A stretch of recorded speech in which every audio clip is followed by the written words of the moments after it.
ಬೆನಕ ಬೆನಕ ಏಕದಂತ ಪಚ್ಚೆ ಕಲ್ಲು ಪಾಣಿಪೀಠ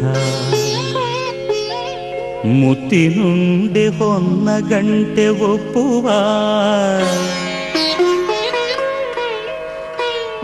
ಗುಡ್ಡ ಬೆಟ್ಟದಲ್ಲಿ ತಂಬಿಟ್ಟು ಮುಕ್ಕುವ ಪುಟ್ಟ ವಿಘ್ನೇಶ ದೇವರಿಗೆ ಇಪ್ಪತ್ತೊಂದು ನಮಸ್ಕಾರಗಳು.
ಸಾಮಾಜಿಕ ಸಾಂಸ್ಕೃತಿಕ ಕಲಾ ಟ್ರಸ್ಟ್ ಶ್ರೀಮತಿ ವರಲಕ್ಷ್ಮಿ ಅಧ್ಯಕ್ಷತೆಯ 2ನೇ ದಿನದ ಕಾರ್ಯಕ್ರಮಕ್ಕೆ ಆಗಮಿಸಿದ ಎಲ್ಲ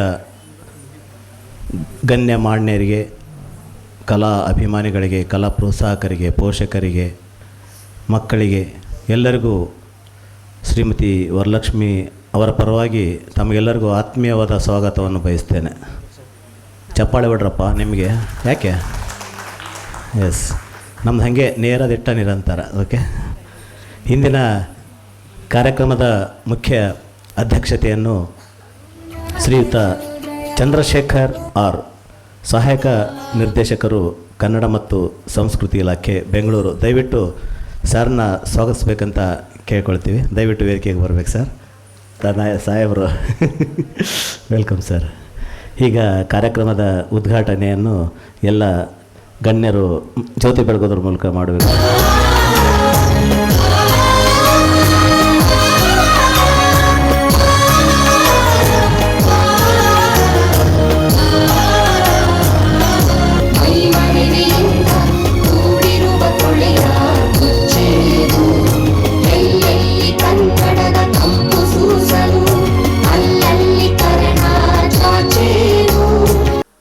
ಉದ್ದೇಶಿಸಿ ಹಿಂದಿನ ಕಾರ್ಯಕ್ರಮದ ಮುಖ್ಯ ಅಧ್ಯಕ್ಷರಾಗಿರ್ತದ ಶ್ರೀಯುತ ಚಂದ್ರಶೇಖರ್ ಸರ್ 2 ಮಾತು ಮಾತಾಡಬೇಕಂತ ಕೇಳ್ಕೊಳ್ತಾ ಇದ್ದೀನಿ. ದಯವಿಟ್ಟು ವೇದಿಕೆಗೆ ಬರಬೇಕು ಸರ್. ಇಲ್ಲಿ ಅಷ್ಟೇ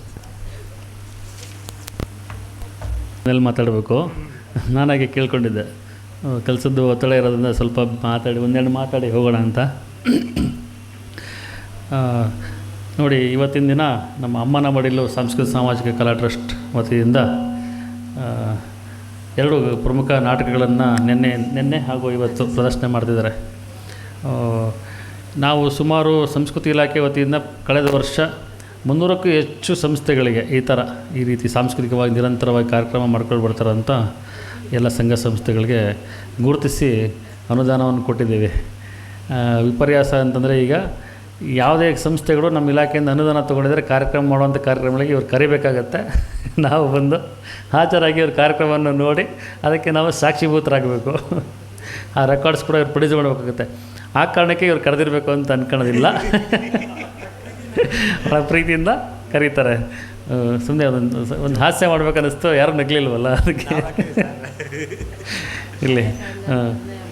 ಸೊ ಭಾಳ ನಮ್ಮ ವರಲಕ್ಷ್ಮಿಯವರು, ಸೋದರಿ ವರಲಕ್ಷ್ಮಿಯವರು ಈ ಥರ ನಮ್ಮ ಕಲಾಕ್ಷೇತ್ರದಲ್ಲಿ ವರಲಕ್ಷ್ಮಿಯವ್ರ ಥರ ಕಲಾವಿದರು ಬಹಳಷ್ಟು ಜನ ಕಲಾವಿದರು ನಮ್ಮ ಕಲಾಕ್ಷೇತ್ರದಿಂದ ನಾನು ನೋಡ್ತಿರ್ತೀನಿ. ಈಗ ವೇದಿಕೆ ಮೇಲೆ ಇರುವಂಥ ಗಣ್ಯರಾಜಿಗೆ ಕೂಡ ಅವ್ರು ಗಣ್ಯರಾಗಿರ್ಬೋದು, ಆದರೆ ಸ್ವತಃ ಎಲ್ಲರೂ ಕೂಡ ಕಲಾಕ್ಷೇತ್ರದಲ್ಲಿ ದಿಗ್ಗಜರುಗಳು ಅವರೆಲ್ಲ ಪಾತ್ರಧಾರಿಗಳು. ಅವರು ನೋಡಿದ್ರೆ ಗೊತ್ತಾಗ್ತದೆ, ಒಳ್ಳೊಳ್ಳೆ ಪಾತ್ರಗಳನ್ನು ಮಾಡಿರ್ತಾರೆ. ಸೊ ಇವತ್ತಿನವರೆಗೂ ಕೂಡ ಈ ಪೌರಾಣಿಕ ಅನ್ನುವಂಥ ಒಂದು ಪರಂಪರೆಯನ್ನು ಏನಾದರೂ ಉಳಿಸ್ಕೊಂಡು ಬರ್ತಾಯಿದ್ದಾರೆ ಅಂದರೆ ಈ ರೀತಿಯಾದಂಥ ಪ್ರೋತ್ಸಾಹ, ತಮ್ಮಂಥ ಕಲಾವಿದರ ಪ್ರೋತ್ಸಾಹ. ಯಾಕಂದರೆ ನಾವು ನೋಡ್ತಾ ಇದ್ದೀವಿ ಈಗ ಪ್ರೋತ್ಸಾಹ ಕಲಾ ಪ್ರೇಕ್ಷಕರು ನೋಡಿದ್ರೆ ಬೆರಳೆಣಿಕೆ ಸಂಖ್ಯೆ ಇರ್ತಾರೆ. ಆದರೂ ಕೂಡ ಕೂತಿರುವಂಥ ಒಬ್ಬೊಬ್ಬರು ಕೂಡ 100 ಜನನ ಪ್ರತಿನಿಧಿಸುವಂಥ ಪೋಷಕರುಗಳು ಇಲ್ಲಿ ಒಬ್ಬೊಬ್ಬರೇ ಪ್ರೋತ್ಸಾಹ ಕೊಡುವಷ್ಟು ಶಕ್ತಿ ಇರುತ್ತೆ ಈ ಕಲಾ ಪೋಷಕರುಗಳಿಗೆ. ತಮ್ಮಂಥ ಕಲಾ ಪೋಷಕರು ಇರೋದ್ರಿಂದನೇ ಈ ರೀತಿ ಪೌರಾಣಿಕ ಅಂತ ಒಂದು ಕಲಾ ಪ್ರಕಾರಗಳು ಕೂಡ ಇವತ್ತಿಗೂ ಉಳ್ಕೊಂಬಂದಿರೋದು. ಅದ್ರ ಶ್ರೀಮಂತಿಕೆನೇ ಬೇರೆ ಇದೆ. ಅದು ನಮ್ಮ ರಾಜ್ಯದಲ್ಲಿ ಭಾಳಷ್ಟು ಅದರದ ಪ್ರಭಾವ ಇದೆ, ನಾವು ನೋಡ್ತಾನೆ ಇರ್ತೀವಿ. ಆ ಪೌರಾಣಿಕ ನಾಟಕದಲ್ಲಿ ಏನಿಲ್ಲ ಅನ್ನೋ ಥರ ಇರೋದಿಲ್ಲ. ಆ ಕಾಸ್ಟ್ಯೂಮ್ಸ್ ರಿಚ್ನೆಸ್ ಇರ್ಬೋದು, ಆ ಆಲಾಪಗಳು, ಆ ಪಾತ್ರ ಮಾಡ್ತಕ್ಕಂಥ ಶಕ್ತಿ, ಆ ಕಲಾವಿದರಿಗೆ ತಾನಾಗೇ ಒಲ್ದು ಬಂದಿರುತ್ತೆ. ಅದು ಕೆಲವ್ರಿಗೆ ಮಾತ್ರನೇ ಒಲ್ದು ಬಂದಿರುತ್ತೆ. ಎಲ್ಲರನ್ನೂ ಪೌರಾಣಿಕ ಮಾಡೋಕ್ಕಾಗಲ್ಲ. ಅದಕ್ಕೆ ತನ್ನದೇ ಆದಂಥ ಏನದು ವಾಯ್ಸ್ ಕೂಡ ಇರಬೇಕು. ವಾಯ್ಸ್ ಇಲ್ಲದೇ ಪೌರಾಣಿಕ ಮಾಡೋಕ್ಕೆ ಸಾಧ್ಯನೇ ಇಲ್ಲ. ಸೊ ಈ ನಿಟ್ಟಿನಲ್ಲಿ ಭಾಳಷ್ಟು ಜನ ಕಲಾವಿದರು ಅದನ್ನು ನಾನು ಒಂದು 25 ವರ್ಷಗಳ ಕಾಲ ನೋಡ್ತಾ ಬಂದಿದ್ದೀನಿ. ಸುಮಾರು ಜನ ಕಲಾವಿದರುಗಳು ಇಲ್ಲಿ ನಾನು 25 ವರ್ಷ ಸರ್ವೀಸ್ನಲ್ಲಿ ಎಂತೆಂಥ ದಿಗ್ಗಜ ಕಲಾವಿದರುಗಳು ನಾನು ಕಲಾಕ್ಷೇತ್ರದ ವೇದಿಕೆಯಲ್ಲಿ ನೋಡಿದ್ದೀನಿ. ಆ ನಿಟ್ಟಿನಲ್ಲಿ ಸೊ ಕಾರ್ಯಕ್ರಮಗಳನ್ನು ಮಾಡ್ತಾ ಬಂದಿದ್ದಾರೆ. ನಾನು ಇನ್ನೇನು ಹೆಚ್ಚಿಗೆ ಮಾತಾಡಲಿಕ್ಕೆ ಹೋಗೋದಿಲ್ಲ. ನಮ್ಮ ಇಲಾಖೆ ಕೂಡ ಇದಕ್ಕೆ ಸಹಕಾರ ಮಾಡ್ತಾ ಬಂದಿದೆ. ಸೊ ತಾವೆಲ್ಲರೂ ಕೂಡ ಸಹಕಾರಗಳನ್ನ ಕೊಡ್ತಿದ್ದೀರಾ. ನಮ್ಮ ಇಲಾಖೆಯಿಂದ ಈ ವರ್ಷದಲ್ಲಿ 2 ಕಾರ್ಯಕ್ರಮ ಹೊಸದಾಗಿ ಮಾಡ್ತೀವಿ. ಅದನ್ನು ಹೇಳ್ಬೇಕು ಅಂದ್ಕೊಂಡು ಬಂದೆ ವೇದಿಕೆಗೆ. ಅದು ಏನಂತಂದರೆ ಈ ಯುವಕರುಗಳಿಗೆ ನಮ್ಮ ನಾಡಿನ ಕಲೆಗಳ ಬಗ್ಗೆ, ನಮ್ಮ ನಾಡಿನ ಸಂಸ್ಕೃತಿ ಬಗ್ಗೆ ತಿಳಿಸ್ಕೊಡ್ಬೇಕಾಗಿದೆ. ಇವತ್ತಿನ ಪಾಶ್ಚಾತ್ಯ ಪ್ರಭಾವದಲ್ಲಿ ಬೇರೆ ಬೇರೆ ಕಲೆಗಳು ನಮ್ಮನ್ನು ಆವರಿಸ್ಕೊಳ್ತಾ ಇದ್ದಾವೆ. ಅದರ ನಡುವೆ ನಮ್ಮ ಕಲೆಗಳನ್ನು ನಾವು ಪರಿಚಯ ಮಾಡಿಕೊಡ್ಬೇಕಾಗಿದೆ. ನಮ್ಮ ಜನ ಅಲ್ಲದೆ ಬೇರೆ ಭಾಷೆ, ಬೇರೆ ಆಚಾರ ವಿಚಾರಗಳನ್ನು ಆಚರಣೆ ಮಾಡೋಂಥ ಜನಗಳಿಗೂ ಕೂಡ ನಾವು ತಿಳಿಸ್ಕೊಡ್ಬೇಕಾಗಿದೆ. ಆ ನಿಟ್ಟಿನಲ್ಲಿ ನಾವು ಈ ಮಾಲ್ಗಳಲ್ಲೆಲ್ಲ ನಾವು ನೋಡಿರ್ತೀವಿ, ಬೇರೆ ಬೇರೆ ಜನಗಳು ಎಲ್ಲ ಓಡಾಡ್ತಿರ್ತಾರೆ, ಗುಂಪಿಸಿರ್ತಿರ್ತಾರೆ. ನಮ್ಮ ಕಲೆಗಳ ಬಗ್ಗೆ ಗೊತ್ತೇ ಇರೋದಿಲ್ಲ ಅವ್ರಿಗೆ. ಬೇರೆ ಭಾಷೆ ಜನಗಳು ಓಡಾಡ್ತಿರ್ತಾರೆ. ಅಲ್ಲಿ ನಾವು ಮಾಲ್ಗಳಲ್ಲಿ ಕೂಡ ಈ ಥರ ಪೌರಾಣಿಕವಾದಂಥ ಪ್ರಸಂಗಗಳನ್ನ, ಆಮೇಲೆ ಬೇರೆ ಥರದ್ದು ಈಗ ಜಾನಪದವಾಗಿ ಬರುವಂಥ ಕಲೆಗಳನ್ನು, ಈ ಡೊಳ್ಳು ಕುಣಿತಗಳನ್ನು, ವೀರಗಾಸೆಯನ್ನು, ಇವೆಲ್ಲ ಕಲೆಗಳು ಅವ್ರಿಗೆ ಗೊತ್ತೇ ಇರೋದಿಲ್ಲ. ಅದನ್ನು ನಾವು ಅಂಥ ಕಡೆಗೆ ನಾವು ಪ್ರದರ್ಶನ ಮಾಡಿದಾಗ ನಮ್ಮ ಕಲೆಗಳು ಏನದು ಅವರಿಗೆ ಗೊತ್ತಾಗ್ತದೆ ಅನ್ನೋ ದೃಷ್ಟಿಯಿಂದ ನಮ್ಮ ಹೊಸ ನಿರ್ದೇಶಕರು ಇದೊಂದು ಹೊಸ ಯೋಜನೆಯನ್ನು ಒನ್ ಆಫ್ ದಿ ಯೋಜನೆ ಇದು. ನಾಳೆ ಲೂಲು ಮಾಲಲ್ಲಿ ಕನ್ನಡ ಗೀತೆಗಳನ್ನೇ ಒಂದು ರೆಟ್ರೋ ಫ್ಯೂಷನಿಂಗ್ ಥರ ಮಾಡ್ತಾಯಿದ್ದೀವಿ. ತುಂಬ ಪ್ರಚಾರ ಪಡ್ಕೊಂಡ್ಬಿಟ್ಟಿದೆ ಲೂಲು ಮಾಲಲ್ಲಿ. ಸೊ ನಾಳೆ ತುಂಬ ಜನ ಅಲ್ಲಿ ಓಡಾಡೋಂಥವ್ರು ಕನ್ನಡೇತರ ಜನಗಳು ಎಂಜಾಯ್ ಮಾಡೋ ಚಾನ್ಸಸ್ ಜಾಸ್ತಿ ಇರುತ್ತೆ. ಹಾಗೆ ನಮ್ಮ ಕಲೆಗಳು ಬೇರೆ ಜನಗಳು ತಲುಪಬೇಕು, ಅಂತಾರಾಷ್ಟ್ರೀಯ ಮಟ್ಟದಲ್ಲಿ ತಲುಪಬೇಕು ಅನ್ನೋ ಇಷ್ಟದಿಂದ ಇದನ್ನು ಮಾಡಿದ್ದಾರೆ. ಹಾಗೆ ರೀಲ್ಸ್ಗಳು ನೋಡ್ತಿರ್ತೀವಿ ನಾವು ಮೊಬೈಲಲ್ಲಿ ರೀಲ್ಸ್ಗಳು ನೋಡ್ತಿದ್ವಿ, ಕೆಲ್ಸಕ್ಕೆ ಬರ್ದಾವೆಲ್ಲ ನೋಡ್ತಿರ್ತೀವಿ. ಆಟೋಮೆಟಿಕ್ಕಾಗಿ ಅವೇ ಬರ್ತಿರ್ತವೆ. ನಾವು ಯಾವ್ದು ನೋಡ್ತೀವಿ ಅದಕ್ಕೆ ಒಂದು ಲಿಂಕ್ ಆಗುತ್ತೆ. ಸೊ ಆ ಥರದವೇ ಬರ್ತಿರ್ತವೆ. ಸೊ ಅದು ನಮಗೆ ಅಡಿಕ್ಟ್ ಆಗಿಬಿಡ್ತೀವಿ. ಅದರಲ್ಲಿ ಏನು ಪ್ರಯೋಜನ ಇಲ್ಲ. ಏನಂತಂದರೆ ಸುಮ್ಮನೆ ಸಮಯನೂ ವ್ಯರ್ಥ, ನಮ್ಮ ಆರೋಗ್ಯನೂ ವ್ಯರ್ಥ ನಂಗಿದೆ. ಆದರೆ ಆರೋಗ್ಯಕರವಾದಂಥ ರೀಲ್ಸ್ಗಳು ನೋಡುವಂಥವು ಇರ್ತವೆ. ನಾವು ಯಾವುದು ಅಭಿರುಚಿ ಮೇಲೆ ಹೋಗುತ್ತದೋ. ಸೊ ಅಲ್ಲಿ ಯೂತ್ಸ್ ಆಗ್ಬೋದು, ನೀವುಗಳು ಕೂಡ ಯಾರು ಇಲ್ಲಿ ಎಲ್ಲ ಕಲಾಭಿಮಾನಿಗಳಿದ್ರೆ, ಸ್ವತಃ ಯಾರು ಕಲಾವಿದರು ಅವರು ಕೂಡ ಒಂದು ಪಾತ್ರದ ಬಗ್ಗೆ ರೀಲ್ಸ್ ಮಾಡ್ಬೋದು. ಲೈಕ್ ಎಚ್ಚಮ್ಮ ನಾಯಕನ ಬಗ್ಗೆನೋ, ಒಬ್ಬ ಕೃಷ್ಣದೇವರಾಯನ ಬಗ್ಗೆನೋ, ಅಥವಾ ರಾಣಿ ಚೆನ್ನಮ್ಮನ ಬಗ್ಗೆನೋ, ಅಥವಾ ಯಾವುದೋ ಒಂದು ನೃತ್ಯದ ಬಗ್ಗೆ, ಈ ಥರ ಯಕ್ಷಗಾನ ಕಲೆ ಬಗ್ಗೆ, ಅಥವಾ ಯಾವುದೋ ಒಂದು ಹಾಸ್ಯ ಕನ್ನಡದ ಬಗ್ಗೆ, ಅಂದರೆ ನಮ್ಮ ಕನ್ನಡ ಕಲೆಗೆ ಕನೆಕ್ಟ್ ಆಗಿರಬೇಕು, ಸಂಬಂಧಪಟ್ಟಿರಬೇಕು. ಆ ಥರದ ಕಲೆಗಳ ಬಗ್ಗೆ ರೀಲ್ಸ್ ಮಾಡಿದ್ರೆ ಅವ್ರಿಗೆ first prize, second prize, third prize ಅನ್ನೋ ಕೂಡ ಒಂದು ಕಾನ್ಸೆಪ್ಟ್ ಕೂಡ ಇಟ್ಟಿದ್ದಾರೆ. 10,000, 7,500, 5,000 ಆ ಥರದ್ದೆಲ್ಲ ಅದು ನಿರಂತರವಾಗಿ ನಡೆಯುತ್ತೆ ಇದ್ಮೇಲೆ ಇಲಾಖೆಯಲ್ಲಿ. ಆ ಥರದ್ದೊಂದು 2-3 ಸ್ಕೀಮ್ಸ್ಗಳು ಈಗ ಇಂಟ್ರೊಡ್ಯೂಸ್ ಮಾಡ್ತಿದ್ದಾರೆ ಇಲಾಖೆಯಿಂದ. ಸೊ ಅದನ್ನು ತಮಗೆ ಹೇಳಬೇಕಾಗಿತ್ತು. ಆ ನಿಟ್ಟಿನಲ್ಲಿ ಒಂದೆರಡು ಮಾತಾಡ್ಬಿಡ್ತೀನಿ ಅಂತ ಹೇಳಿ ಬಂದೆ. ಸೊ ಈ ರೀತಿಯಾದ ಹೊಸ ಯೋಜನೆಗಳು ಬಂದಾಗ ನಮ್ಮ ಕಲೆಗಳು ಈ ರೀತಿಯಲ್ಲಿ ಬೆಳಿಬೇಕು. ನಮ್ಮ ಕಲೆಗಳು ಅವಾಗ ಬೇರೆ ಬೇರೆ ಜನಕ್ಕೆ ಎಷ್ಟೋ ಲಕ್ಷಾಂತರ ಜನ ಯೂಸ್ ಮಾಡ್ತಾರೆ ಗೊತ್ತಾಗತ್ತೆ ಅಲ್ವಾ ನಮ್ಮ ಕಲೆಗಳೇನು ಅನ್ನೋದು. ಸೊ ನಾವು ಬೇರೆ ಕಲೆಗಳನ್ನು ನೋಡ್ತಾ ಇರ್ತೀವಿ, ಬಟ್ ಅದರಿಂದ ಏನು ಪ್ರಯೋಜನ ಇಲ್ಲ. ಅದು ಅವರಿಗೆ ಬೆನಿಫಿಟ್ ಆಗ್ತಿರುತ್ತೆ. ನಮ್ಮ ಕಲೆಗಳಿಗೆ ಬೇರೆಯೇ ಶ್ರೀಮಂತಿಕೆ ಇದೆ. ಇವತ್ತು ಕೂಡ ಪಾಶ್ಚಾತ್ಯರು ನಮ್ಮ ಕಲೆಗಳನ್ನು ಇಷ್ಟಪಡ್ತಾರೆ, ನಮ್ಮ ವೇಷಭೂಷಣ ಇಷ್ಟಪಡ್ತಾರೆ, ನಮ್ಮ ಆಚಾರ ವಿಚಾರಗಳನ್ನ ಇಷ್ಟಪಡ್ತಾರೆ. ಆದರೆ ನಮ್ಮ ಬಗ್ಗೆ ನಮಗೆ ಸರಿಯಾಗಿ ಗೊತ್ತಿಲ್ಲ. ನಮ್ಮ ನಾಡಲ್ಲಿ ಇದ್ಕೊಂಡು ನಮ್ಮ ಕಲೆ ಏನನ್ನೋದೇ ನಮಗೆ ಅದರ ಪ್ರಾಶಸ್ತ್ಯ ಏನು, ಅದರ ಮಹತ್ವ ಏನಂತ ನಮಗೆ ಸರಿಯಾಗಿ ಗೊತ್ತಿಲ್ಲ. ಅದನ್ನು ನಾವು ಅಳವಡಿಸ್ಕೋಬೇಕು ಅನ್ನೋ ದೃಷ್ಟಿಯಿಂದ ನಮ್ಮ ಮಕ್ಕಳು ಕೂಡ ಅಭಿರುಚಿ ಬೆಳಿಬೇಕಾಗಿದೆ. ಈ ನಿಟ್ಟಿನಲ್ಲಿ ಯುವಕರಿಗೆ, ಮಕ್ಕಳಿಗೆ, ವಿದ್ಯಾರ್ಥಿಗಳಿಗೆ ಎಲ್ಲರಿಗೂ ಕೂಡ ತಾವು ಕೂಡ ಪ್ರಮೋಟ್ ಮಾಡ್ಬೋದು. ಇನ್ನೇನು ಕೆಲವೇ ದಿನಗಳಲ್ಲಿ ಅದು ಮೊಬೈಲಲ್ಲೇ ಎಲ್ಲ ಇಂಟ್ರೊಡ್ಯೂಸ್ ಆಗುತ್ತೆ, ರೀಲ್ಸ್ಗಳು ಮಾಡ್ಬೋದು. ಸೊ ಎಷ್ಟು ಜನ ಅದನ್ನು ಮಾಡ್ತಾ ಕಾಂಪಿಟೇಷನ್ ಇಲ್ಲೂ ಶುರುವಾಗ್ತವೆ ಅಂತ ಅನ್ಕೊಳ್ತೀನಿ. ಬಟ್ ನಮ್ಮ ಮೋಹನ್ ಗೆಳೆಯ ಅದನ್ನು ಆ ಥರದ್ದೆಲ್ಲ ಭಾಳ ಡೆಡಿಕೇಟೆಡಾಗಿ ಮಾಡ್ತಾರೆ. ಸೊ ಒಟ್ಟಾರೆಯಾಗಿ ಇವತ್ತು ನೆರೆದಿರುವಂಥ ಎಲ್ಲ ನಮ್ಮ ಕಲಾವಿದರುಗಳು, ಪೌರಾಣಿಕ ಪ್ರೇಕ್ಷಕರುಗಳು, ಅವ್ರಿಗೆಲ್ರಿಗೂ ನಾನು ಆಭಾರಿ. ಯಾಕೆಂದರೆ ನಿಜವಾಗಲೂ ನಿಮ್ಮಿಂದ ಕಲೆಗಳು ಉಳಿತಾ ಇದೆ, ಪೋಷಕರಿಂದ. ಕಲಾ ಪೋಷಕರಿಂದನೇ ನಮ್ಮಲ್ಲಿ ಕಲೆ ಉಳಿತಾ ಇದೆ. ನಮ್ಮ ಇಲಾಖೆಯಿಂದ ಸರ್ಕಾರದಿಂದ ಕೊಡೋ ಅನುದಾನ ಬೇರೆ, ಅದು ಸೆಕೆಂಡ್ರಿ. ನಾವು ವರ್ಷದ ಕೊನೆಯಲ್ಲಿ ಕೊಟ್ಟಿರ್ತೀವೋ, ಮಧ್ಯದಲ್ಲಿ ಕೊಡ್ತೀವೋ, ಮಾಡಿರೋದನ್ನು ನೋಡಿ ಕೊಡೋದು, ಈ ಥರದ್ದೆಲ್ಲ ಇದೆ ಮಾನದಂಡ. ಆದರೆ ನಿಜವಾಗಲೂ ಕಲೆಯನ್ನು ಬೆಳೆಸ್ತಾ ಇರೋದು ವೇದಿಕೆ ಮೇಲಿರುವಂಥ ತಮ್ಮಂಥ ಮಹನೀಯರುಗಳು ಸರ್. ಹಾಗೆ ಅದಕ್ಕಾಗಿ ನಾನು ಪರ್ಸ್ನಲಾಗಿ ತಮ್ಮೆಲ್ಲರಿಗೂ ನಾನು ಕೃತಜ್ಞತೆಗಳನ್ನು ಹೇಳ್ತಾ, ಇದೇ ಥರ ಈ ಕಾರ್ಯಕ್ರಮಗಳನ್ನು ಅವರು ಯಶಸ್ವಿಯಾಗಿ ನಡೆಸ್ಕೊಂಡು ಹೋಗಲಿ ಅಂಥೇಳಿ ವರಲಕ್ಷ್ಮಿ ಸೋದರಿ ಅವರಿಗೆ ನಾನು ಅಭಿನಂದನೆಗಳನ್ನು ತಿಳಿಸ್ತಾ, ಎಲ್ಲರೂ ತಮ್ಮಂಥ ಅವ್ರಿಗೆ ಸಪೋರ್ಟ್ ಮಾಡಿ ಅಂತ ಹೇಳ್ತಾ ಒಂದೆರಡು ಮಾತನ್ನು ಮುಗಿಸ್ತೀನಿ. ಜೈ ಕರ್ನಾಟಕ. ಮತ್ತು ತುಂಬ ಅದ್ಭುತವಾಗಿ ಮಾತಾಡಿದ್ದಾರೆ ಸರ್ ಚಂದ್ರಶೇಖರ್ ಸರ್.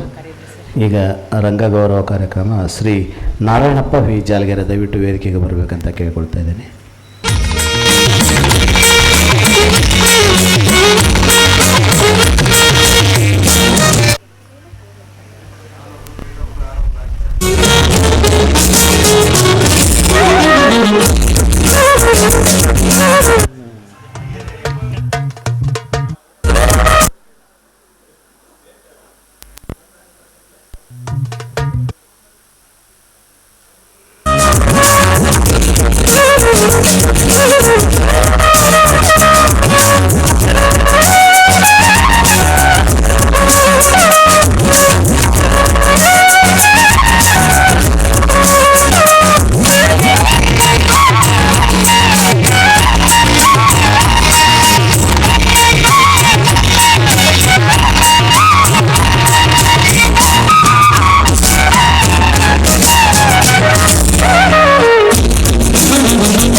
ನಮೋ